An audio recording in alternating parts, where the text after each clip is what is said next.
उत्तर प्रदेश की एसडीएम ज्योति मौर्य और आलोक मौर्य की कहानी चर्चा में आने के बाद मानो देश में प्यार, शादी और धोखा जैसी बीमारी का संक्रमण तेजी से फैलने लगा है। यूपी के बाद बिहार में भी ऐसी घटना देखने को मिल रही है। ताजा मामला मुजफ्फरपुर जिले का है। मुजफ्फरपुर की ज्योति और प्रियरंजन ने प्रेम विवाह किया। शादी के कुछ दिन बाद ज्योति ने प्रियरंजन के सामने आगे पढ़ाई करने की इच्छा जताई, कुछ बनने का ख्वाब देखा, जिसके बाद दोनों ने मिलकर इस सपने को पूरा करने का फैसला लिया। ज्योति ने पढ़ाई शुरू की। इस बीच दारोगा का फॉर्म भरा और सेटिंग के लिए 10 लाख रुपए मांगे। प्रियरंजन का कहना है कि ज्योति ने सोमेश्वर झा, जो उसकी कोचिंग में ही पढ़ता था, उसके लिए भी 10 लाख रुपए मुझसे लिए। मैंने जमीन बेचकर और दोस्तों से कर्ज लेकर 20 लाख रुपए दिए। अब दोनों एसआई हैं और ज्योति मेरे साथ रहना नहीं चाहती है। मुझे जान से मारने और झूठे केस में फंसा देने की धमकी दे रही है। ये पूरा मामला जिले के सदर थाना क्षेत्र का है। आइए इस कहानी को थोड़ा और विस्तार से समझते हैं। मुजफ्फरपुर जिले के मुसहरी प्रखंड के प्रियरंजन और ज्योति की दोस्ती साल 2005 में हुई थी। धीरे धीरे दोस्ती प्यार में बदल गई। 2009 में दोनों भागकर दिल्ली चले गए और वहीं प्रेम विवाह कर लिया। इसके बाद प्रियरंजन ने दिल्ली में ही प्रॉपर्टी डीलिंग का काम शुरू कर दिया। इस बीच ज्योति ने 1 साल तक दिल्ली के बैंक में नौकरी की। समय बीतता गया। एक दिन अचानक ज्योति बीपीएससी की तैयारी करने की बात अपने पति से कही। इस पर पति प्रियरंजन राजी हो गया। इसके बाद ज्योति ने गुड़गांव में ही एक कोचिंग में तैयारी शुरू कर दी।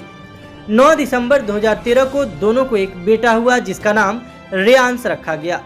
इस बीच मोदी सरकार ने 2016 में नोटबंदी की घोषणा कर दी। प्रियरंजन का काम धीमा पड़ गया।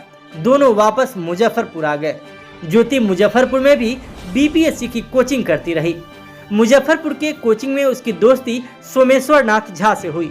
धीरे धीरे दोनों की दोस्ती बढ़ती गई और दोस्ती प्यार में बदल गई। किस्मत बदली और साल 2019 में दोनों की नौकरी बिहार पुलिस में बतौर दारोगा के पद पर लग गई, जिसके बाद ज्योति प्रियरंजन के साथ रहने से इनकार करने लगी। प्रियरंजन ने ज्योति को मनाने का काफी प्रयास किया, लेकिन पत्नी नहीं मानी। पति के मुताबिक अब वह जान से मारने की धमकी भी दे रही है, जिसको लेकर पति ने एसडीपीओ पूर्वी से लिखित शिकायत भी की है। प्रियरंजन ने बताया कि मेरी गैर मौजूदगी में ज्योति बेटे को लेकर प्रेमी के घर जाती थी। ज्योति के 10 साल के बेटे ने बताया कि जब पापा घर पर नहीं थे तब मम्मी हमको लेकर सोमेश्वर सर के घर जाती थी। वहाँ कई दिनों तक रहती थी। हमको दूसरे कमरे में सुला देती थी। मम्मी और सोमेश्वर सर दूसरे कमरे में चले जाते थे। बिहार पुलिस में नौकरी लगने के बाद ज्योति ट्रेनिंग पर चली गई। प्रियरंजन को लगा कि ज्योति ट्रेनिंग पर है। इसी बीच वो ज्योति को उसके प्रेमी सोमेश्वर नाथ झा के साथ बाइक पर घूमते हुए देख लिया, जिसके बाद दोनों के बीच खूब लड़ाई हुई। उसने सीसीटीवी से उसकी फोटो निकलवाई। फोटो के आधार पर सबसे पूछताछ करते हुए सोमेश्वर सर का पता कर लिया और उसके घर पहुंच गए, जहां दोनों ने खूब विवाद हुआ। ज्योति फिलहाल कटिहार में पोस्टेड है। अब वो अपने पति के साथ रहने से इनकार कर रही है। इसके बाद प्रियरंजन ने ज्योति और अपने ससुराल वाले को फोन कर साथ रहने के लिए बोलने लगा, जिससे नाराज ज्योति उसे जान से मारने और जेल भेजने की धमकी भी देने लगी। इसके साथ ही बेटे का अपहरण कर प्रियरंजन को झूठे केस में फंसाने की भी धमकी देने लगी। प्रियरंजन ने बताया कि उसे बिल्कुल भी अंदाजा नहीं था कि पढ़ाई के दौरान ज्योति जिस लड़के की मदद के लिए उससे 10 लाख रुपए मांग रही है, वह लड़का उसकी जिंदगी तबाह कर देगा। अगर उसे थोड़ी भी भनक होती तो जमीन बेचकर इतना बड़ा रिस्क नहीं लेता। दूसरी ओर महिला दारोगा ने अपने ऊपर लगे सारे आरोप को बेबुनियाद बताया है।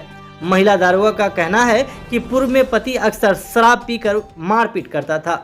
उसका कैरेक्टर अच्छा नहीं है, इसलिए दोनों अलग हुए हैं। उसकी पढ़ाई लिखाई के लिए उसकी 3 बहनें पैसा देती थी। महिला दारोगा ने बताया कि वह 2 दिनों की छुट्टी पर घर आई हुई थी। बेटे से मिलना चाह रही थी, लेकिन पति और ससुराल वाले मिलने नहीं दे रहे थे। इसके बाद पुलिस की मदद ली। खैर, मामला कैसा भी हो, यूपी के बाद बिहार के लोग भी इस घटना से स्तब्ध हैं। अपना था पहले से ही कि हमें पुलिस बनना है, जिसको पूरा करने के लिए मैंने उसको दिल्ली में भी पढ़ाया।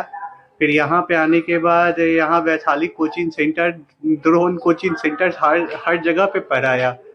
जितने भी थे, दृष्टि कोचिंग सेंटर, रहमान, जहाँ जहाँ बोली, तभी उस समय उसका एक सोमेश्वर नाम का लड़के से बात हुआ जो उसके साथ वैशाली कोचिंग सेंटर में पढ़ता था।